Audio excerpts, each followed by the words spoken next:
historians, I would argue that Egypt has successfully been able to play three major roles in the Arab world.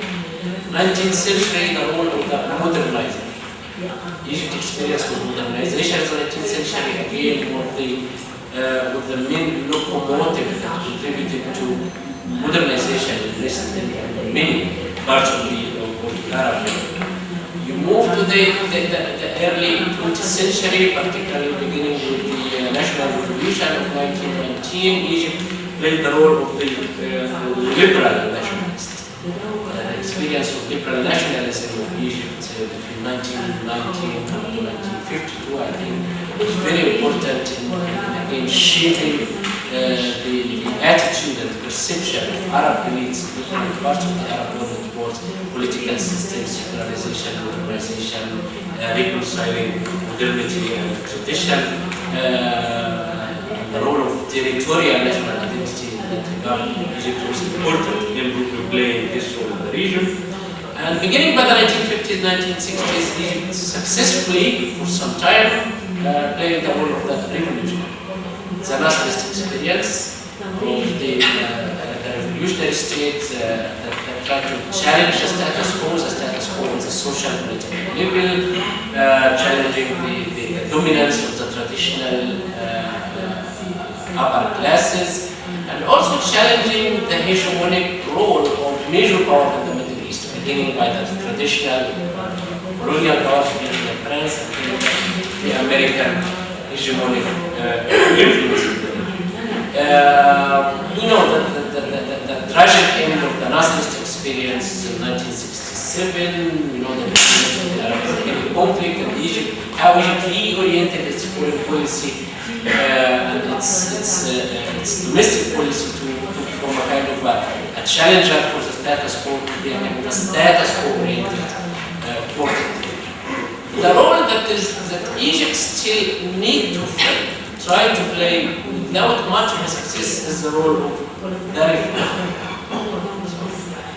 Much of a success as a modernizer, much of a success as a liberal nationalist, some kind of success ended with a big tragic defeat for the revolutionary role. Even though this revolutionary role is still very inspiring for many people in Egypt. But the role that still needs to be felt, needs to be elaborated, the role of the reform. I think that this is why Al Jazeera, why people in the Arab world look for Egypt, even though Egypt is not that rich country, even though Egypt is not that great country in many dimensions, looking for Egypt to provide for a model for reform, economic reform, political reform, social reform, cultural reform, taking into consideration all the recent challenges that are facing the entire Middle East, the entire Arab world, particularly the issue of reconciling modernity with traditions in the age of globalization. Globalization at this level, this phase of globalization, there are tremendous challenges, basically the challenges of nations who haven't been yet able to reconcile the different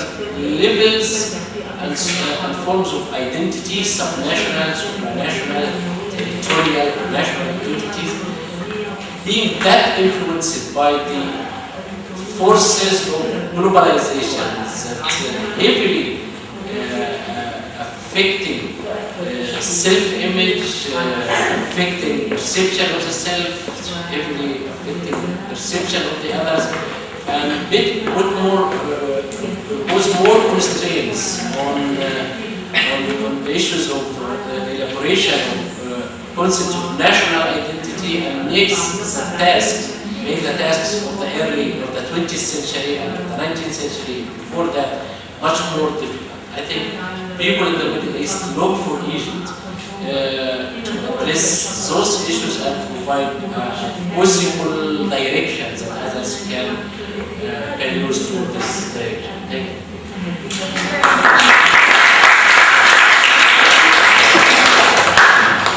Thank you very much. At this point in time, we're going to open the floor for question and answer. My lovely assistant Lena is going to come up here and get the standing mic and bring it around to everybody. Please, questions only. No comments. Comments are working for a small group. But limit yourself to questions at this time.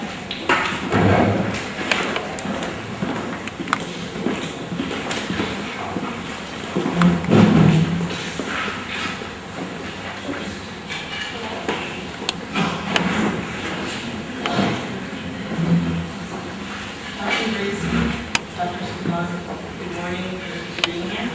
My name is Dina Shinawi, and my question is for whoever wants to answer it.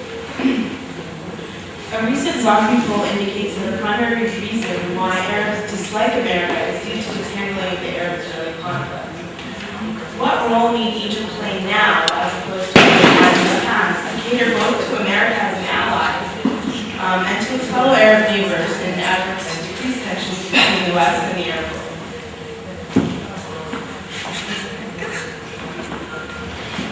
Well, I think the initiative that Sudan has undertaken is just a perfect example of really trying to give both sides, or all sides, as much of a winning feel as they possibly can by truly coming up with an actual ceasefire in which Israel is going to agree to withdraw or back out of Gaza, and Hamas will sort of try to rein in rocket fire this kind of out of Gaza. Both sides tend to win there, I think. Clearly, Hamas has become a much more recognizable or the critical leader now that Israel has to deal with, and Egypt, I think, has facilitated that. Rather than adolescent, who is currently sort of languishing in Bush, and clearly a marginal player at this point, particularly if Sudan can translate this to what Hamas leadership is calling a comprehensive ceasefire, which would include the West Bank as well. And of course, Israel gets some relative quiet as they prepare to celebrate their own 60th anniversary, which is also something that they're seeking. I think Jimmy Carter's arrival, in fact, tends to indicate that there are some groups within America that want to win back a little bit of the face that has been lost during the Bush administration, and very much out of this Egyptian initiative. So I think in that sense, by being a political mediator, albeit quiet, I think Egypt can play a role